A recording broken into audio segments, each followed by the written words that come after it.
नमस्कार मंडळी, good morning, शुभ सकाळ सर्वांना। आणि आज 1 मे आहे, महाराष्ट्र दिन आहे आणि कामगार दिनही आहे। तर सर्वात आधी तुम्हाला आणि तुमच्या परिवाराला कामगार दिन आणि महाराष्ट्र दिनाच्या खूप खूप शुभेच्छा। आणि आता मी ना बनवत आहे सँडविच, दही सँडविच बनवत आहे। तर त्यासाठी मी ना कांदा कापून घेणार आहे पहिल्यांदा। आणि कांदा भाज्या जे काय आहेत ना तुम्हाला ज्या आवडतात ना ते तुम्ही कट करून घ्या। आणि आज खूप असा स्पेशल दिवस आहे, त्याच्या निमित्ताने मी आज आमरसपुरी बनवणार आहे। पण सर्वात आधी नाश्ता करून घेते। आणि आज प्रियांचे पप्पा घरीच आहेत, कामगार दिनाची सुट्टी आहे त्यांना। तर सर्वात आधी नाश्ता करून घेते आणि नंतर मग आपण आमरसपुरी बनवणार आहे। आणि जर व्हिडिओ आवडला तर व्हिडिओला लाईक आणि चॅनलला नक्की सबस्क्राईब करा। तर चला आता ह्या सगळ्या भाज्यांना मी कट करून घेते, जेवढ्या माझ्याकडे आहेत ना तर सध्या त्या मी कट करून घेणार आहे। आणि नंतर मग तुम्हाला दाखवते भाज्या कुठल्या कुठल्या घेतलेल्या आहेत मी ते। आणि इथे मी सगळ्या भाज्या कट करून घेतलेल्या आहेत, काय काय घेतलेलं आहे तुम्हाला दाखवते। ज्या भाज्या माझ्याकडे होत्या ना आता त्या सगळ्या घेतलेल्या आहेत। तर कांदा घेतलेला आहे, शिमला मिरची घेतलेली आहे, टोमॅटो घेतलेला आहे, काकडी घेतलेली आहे। आणि काकडी तर अवश्य टाका, कारण काकडीशिवाय सँडविचला अशी चवच येत नाही। आणि ब्रॉकली होते माझ्याकडे थोडीशी, तर ब्रॉकली पण मी ह्याच्यामध्ये टाकलेल्या आहे। जेवढ्या भाज्या तुम्हाला आवडतात ना तेवढ्या टाका। आणि दही घेणार आहे 2 चमचे। दही आहे ना ते असं जास्त पातळ नाही घ्यायचं, कारण भाज्यांना पण पाणी सुटतं, एकदम असं मलाईदार असतं ना दही ते घ्या।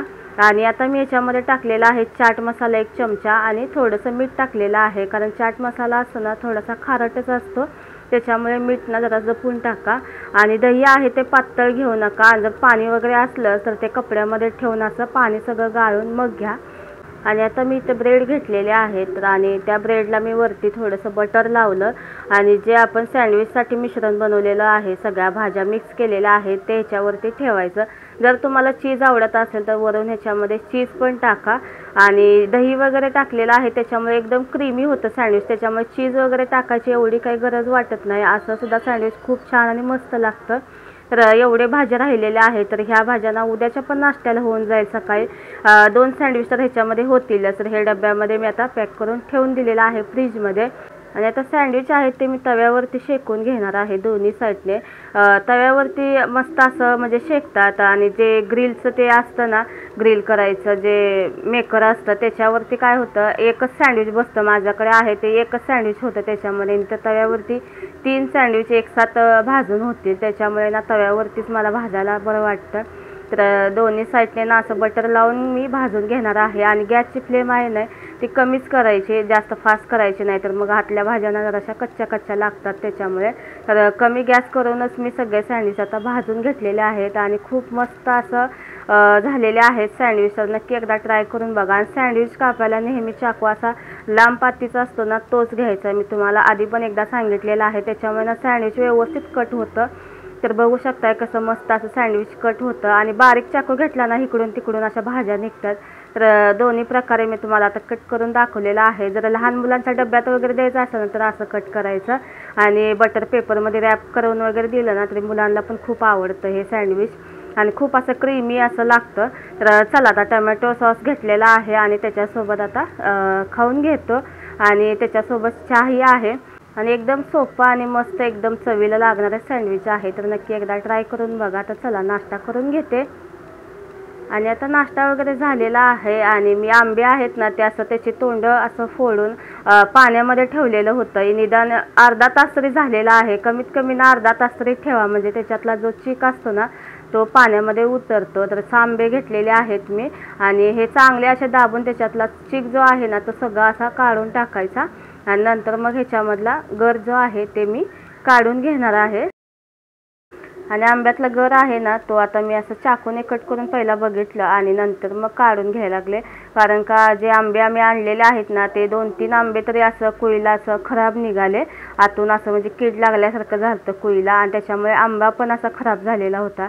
त्याच्यामुळे मी असं कापून असे त्याच्यातले फक्त चांगले बघून असे गर काढून घेतलेले आहेत। आणि सगळे आंबे चांगले होते पण तसं निघायला नको म्हणून मी तसं केलं। आणि आता हे मिक्सरला फिरवून घ्यायचं आहे, फक्त मिनिटभर फिरवून घ्यायचं। आणि गूळ आपण टाकणार आहे ह्याच्यामध्ये, गूळ टाकल्यानं खूप छान अशा आमरसला चव येते, त्याच्यामुळे गूळ वापरा नेहमी।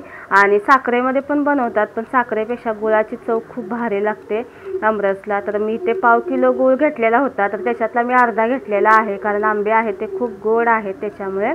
आणि आता मिनिटभर फक्त असं मिक्सरला फिरवून घेतलं आंब्याचं गर. आणि आता ह्याच्यामध्ये पण थोडंसं पाणी टाकलेलं आहे आणि पाणी जे आहे ते थंडच वापरणार आहे. असं एकदम असं थंड झालेलं पाणी आहे ते. आणि गुळाला पण पाणी सुटतं, त्याच्यामुळे असं बेतानेच पाणी टाका.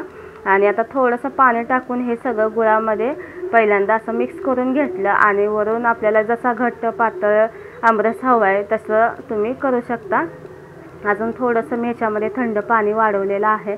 तर बघू शकताय मस्त असा आमरस झालेला आहे. आणि 1 तास आता हा गार करण्यासाठी मी फ्रीजमध्ये ठेवते. आणि गूळ टाकलाय त्याच्यामुळे ना अजून थोडासा पातळ होणार तो. आणि इकडे मी ना आता पुऱ्या पण बनवून घ्यायला लागले. आणि मस्त असं आज महाराष्ट्र दिनानिमित्त आमरसपुरीचा बेत आहे. आणि कसा वाटला व्हिडिओ नक्की कमेंट करून सांगा. आवडला असेल तर लाईक करा, नवीन असाल तर चॅनलवरती सबस्क्राईब करा. आणि मी मसाले भात पण बनवून घेतलेला आहे, पापड पण भाजलेले आहे. तर चला या सर्वजण जेवायला. आणि परत एकदा महाराष्ट्र दिनाच्या तुम्हाला खूप खूप शुभेच्छा.